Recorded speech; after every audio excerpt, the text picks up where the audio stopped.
Okay guys, so we're back. Went ahead and actually completed the entire fire tree this time. We're going to go and demonstrate that of fire stream right now. So far, no changes. What we did do was add a new particle and apply it to that of its E for a stronger version of the attack. In this case, a far larger fire stream.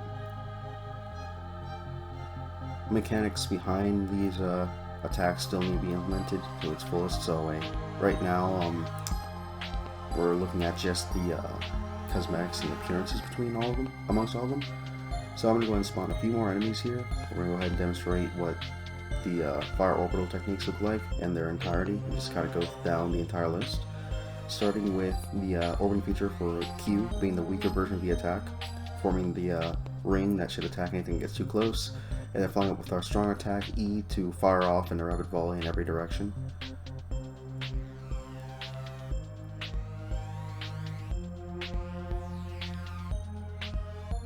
Going on to our next attack, we have that of the normal projectiles. We went ahead and changed the sprites to that of an older one. So you'll notice that it looks a lot less like our particles so far. Figured we start making a nice blend between particles and sprites.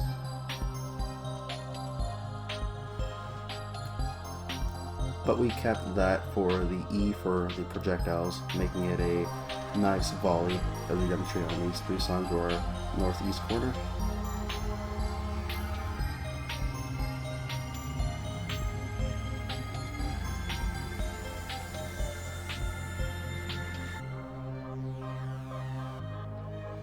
Next we have the charged template. Unlike others, when you hold on the Q, it actually prepares the E.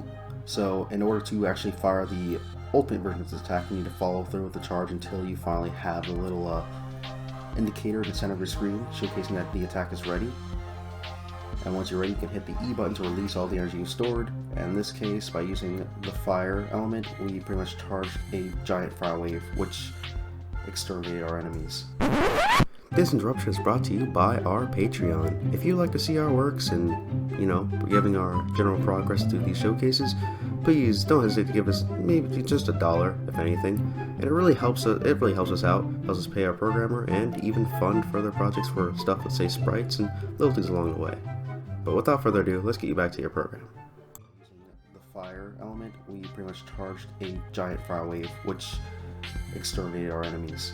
So we're going to have to spawn a few more to demonstrate the area of effect when you apply it to the fire element.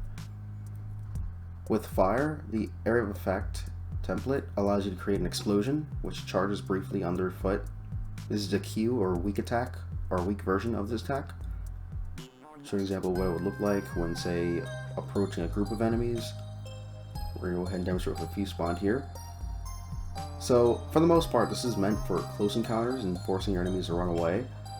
So for the E for this, it's more so a dispersion of this and spreading out the explosions over a wide area. This is intended to be something like an ultimate attack, something that costs a lot of energy to use. So it's not something you'll see running around or running amok too often.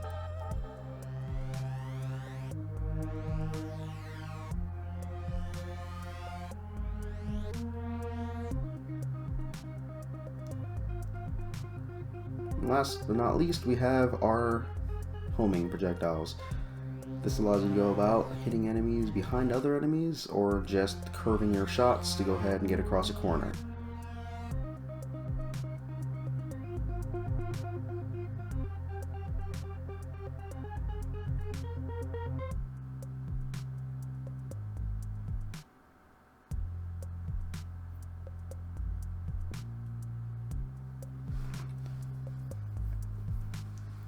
And lastly, we have the actual strong version of this attack. This is for taking out groups of enemies that may be at a distance or holding them off. And the best part of this attack is it always comes back.